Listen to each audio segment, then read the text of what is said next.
Hey everyone and welcome to Storytime. My name is Jake and today we are going to be looking at the subreddit r/prorevenge, where people tell us their best stories on when they got revenge on someone or something they didn't like. If you're new around here, please do hit subscribe down below so that you never miss out on another video. But for now, let's sit back, relax and enjoy some pro-revenge stories. Illegally park and block driveways in our neighborhood and do it consistently while throwing a party? Expect what's coming. 2 years ago, a new family moved into our quiet little neighborhood and began their reign of terror. We've lived here for over 20 years in this neighborhood, and except for these past 2 years, it's been wonderful. I love our neighbors. Except this family. This family just sucks. I'm not even sure where to begin. They are loud, they are dirty, they are obnoxious, their dog barks are all hours, they constantly yell at each other, they throw parties well into the night. They steal my older neighbor's paper. They actually trained their Rottweiler to fetch the neighbor's paper. Impressive, but wrong. They throw their dog's poo into other yards. So much. They even cut my 80-something-year-old neighbor's prized roses for themselves. Who does that? There are about 100 issues I could write about in how we've all dealt with them, but this past weekend was my own glorious take on it all. Oh, and yes, we tried talking to them. We tried inviting them over. We've done nice things for them. And all we've expected is that they act like decent neighbors. That's never happened. In our neighborhood, parking is scarce. Most of these homes are classic 1950s with single-lane driveways, and parking is limited even on the streets. There's a busy road a few blocks away that has great nightlife and popular restaurants, which means that at times, especially on the weekends, the street can fill up. This family has 4 drivers and 5 vehicles, with only enough space for 2 in their driveway at a time. Constantly, they would park and leave their vehicles for days, and sometimes weeks, in front of other homes, sometimes leaving their driveway empty for no reason, with all of their cars parked on the road. I kind of believe that, in itself, isn't much of a big deal, except for how and when they would do it. They were intentional about it all, and would do so to try and cause the most grief with everyone. And this went on for months. A complete screw you to everyone. After months of this, and no one retaliating or giving them the satisfaction of how angry we all are, they started parking deliberately in ways to make it difficult to get out of our driveways. I had to have my husband come out most mornings to guide me so I wouldn't hit their car as I backed out of my own driveway. There were also times where they squeezed my neighbor's car on the street to where they couldn't get out.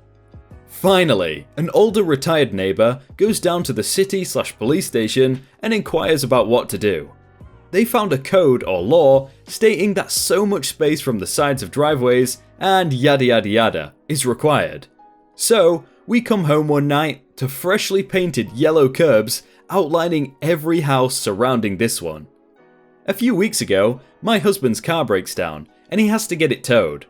On his way back, he starts talking with the tow truck driver about these douchebag neighbors and their cars. He tells my husband that if these cars are parking illegally, we should call the non-emergency line, and that if they receive a ticket, to call him, and he can tow them at owner's expense. It's the law. My husband and him keep talking and even meet up for a beer a few nights later. They are big fans of the Blazers. Rip City. He's a real good guy. About a month ago, we met a couple in our fair city, and it just so happens that the husband is an officer. We were already planning on meeting that Friday night, and when we met, I brought up the douchebag neighbors and their parking. He says that he'll drive through on his shift if he gets time, and if he sees them parked in the yellow, he has no problem ticketing them. Great! He also gets some of his friends to check it out when they have time too. Fantastic! We've been calling almost daily at this point about their cars parked illegally, but nothing was happening. That Saturday night, he sends me a text saying that he ticketed 3 cars. I missed that text, so no tow truck, but I kind of figured with the 3 tickets they'd get the idea. They didn't. Off and on all week, it was the same. This past Saturday, the teenage son throws a party, and everyone, I mean every single one of their guests, and them, parked in the yellow of someone's driveway, or blocked someone out altogether. Obviously, the little kid told all of his friends to block our driveways or put our cars in.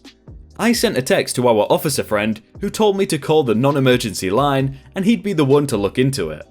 But I'm scheming bigger. I call up the tow truck driver and tell him that there are at least 15 cars parked illegally and are all about to receive parking tickets for blocking driveways and cars. I let him know that we are friends with an officer and he and I scheme a little further. We get a solid plan. I call our officer friend back and tell him our plan, and I also mention that the party is likely going to be filled with underage drinkers. Now, I hate busting parties, but I make exceptions for these little douchebags, and especially little underage drinking and driving douchebags. He and I finalized the plan. Here's how it all went down. Officer and 3 of his partners go through the neighborhood citing all of the cars. Meanwhile, our tow truck driver friend has assembled a group of drivers in the nearby grocery store parking lot. My husband and I make an anonymous call about a possible underage party. The tow truck drivers start at the end of our street, grabbing the cars as quickly as possible. A few alarms here and there, but no way they could hear it in the party. When they approach the house, my husband makes an anonymous call about an underage party in our neighborhood. Conveniently, our officer friend just so happens to still be in the neighborhood, so he and his partner go over to the house to check on it. As they knock on the door, lights go out, music shuts off, and the house goes quiet. At this moment, the tow trucks come in and are now towing the remaining 5 cars right in front of their home. I just wish I could see the kids' faces inside as they are all having a dilemma about what to do. Do they go out and bust themselves for underage drinking and try stop their cars from being towed? Or do they just sit and face the music and watch $250 plus go down the drain? On Sunday, they had 3 cars returned from being towed and all 3 are parked just shy of the yellow lines. I'll call this one a win. My husband and a couple of neighbours also spent Sunday putting up some new cameras. They were all very giddy and loud about it all. Something about all the lights and police on Saturday made them nervous. That tow truck driver and his friends must be so pleased with that because they've just racked up a big sum of profit right there. College professor passes out handwritten textbook. This is a story I recall from college. As any college student is aware, textbooks have been a scam for a very long time. Some professors used it to their advantage. In fact, one professor I had assigned 5 required books for his class, 4 of which he authored, or co-authored, and received royalties from that we barely used. One of my favourite professors was fed up with college textbook scams. He authored an engineering textbook, but was furious at the price the bookstores were charging students.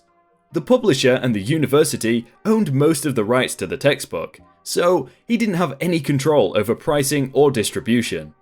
He did find one caveat to the publisher's contract. Even though he could not reproduce and distribute printed copies of the book or any of its contents, it didn't say anything about non-print content. So, my professor hand-copied the entire text, including equations, graphs, and figures. He made copies of his handwritten textbook and passed them out at the beginning of the class.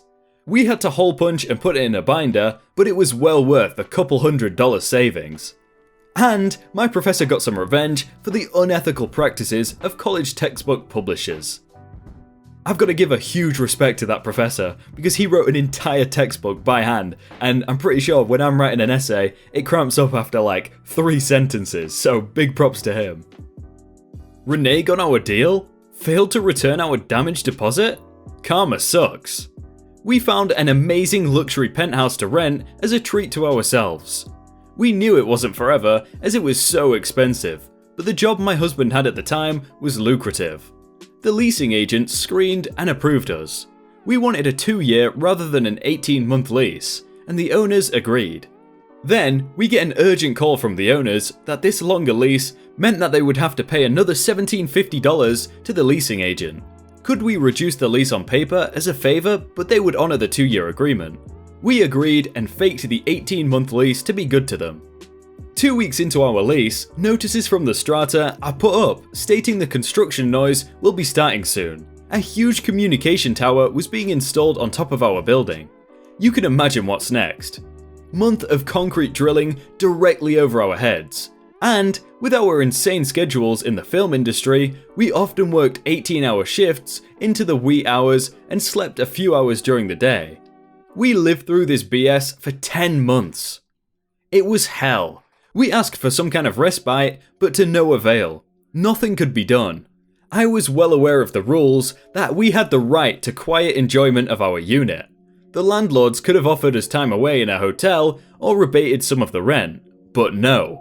We took video and photos of the notices and decided to keep it, just in case. The amenities in the building included a hot tub, which we used often. Apparently, the strata decided that they wouldn't try and fix the problems when the health board shut down the hot tub due to the contamination. We also knew that when a unit is advertised and rented with amenities, if an amenity isn't provided, you are able to get back the value of that amenity from your rent. So, we kept track of the hot tub not being in working order for 8 months. The landlords were actually not really that bad. They were fine to deal with and actually fix things in a very timely fashion, and did it properly. I didn't have any animosity towards them except their lack of help with the noise issue. Then, 18 months after our lease started, we received a notice with a rental increase. I was absolutely flabbergasted. They had agreed to 24 months, and here we are trying to get our rent 18 months later. This is after we saved them $17.50. That's what you get for being nice. So, we reminded them of the 24-month agreement, so they ever so graciously suggested that we, instead of immediate increase, that they would give us 3 months of no increase. WTF? Reneging on our deal. What a couple of douchebags. About a week later, guess what starts happening? More drilling right over our heads. More construction. It was going to last just a couple of weeks, but with them reneging on our deal, we were angry and said screw it, and gave them their 30-day notice. The residential tenancy board in our province states that if they don't return the damaged deposit within 15 days, they may owe up to double the deposit back. 2 weeks go by and no deposit is returned. They told us they were waiting for the amount owing on the gas bill, for the fireplace, before returning the deposit. 2 months go by. WTF? You are holding our $17.50 deposit for a tiny amount? Screw these guys. The decision was made. Time to show them. Now, we have more than enough to go by after using our laws and rights. We filed a claim against them for loss of quiet enjoyment, loss of use of the hot tub, and for double our damage deposit. I had no intention of pulling out these cards, but mess with me and I will use every piece of ammunition I have against you. We had a telephone hearing and ended up winning our case.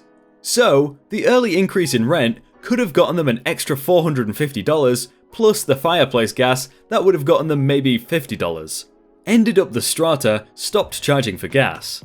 We were awarded $6,243 on top of the $1,750 deposit. Even funnier is we noticed the place advertised for rent for 2 months. So, they lost that rent. Plus, they ended up renting it at a lower price than what we originally paid, so they never got their increase at all. Their greed at raising our rent early cost them a grand total of $13,243. That's some big karma for those guys right there. Hey everyone, I hope you all had a really good day and that you enjoyed that video. If you want to check out some other videos, then click on screen right now or check out the playlist down below. If you enjoyed that video, then please do leave a like. And if you want to submit your own stories, then you can do so by joining the Discord in the top link in the description. But thank you so much for watching and I will see you very soon.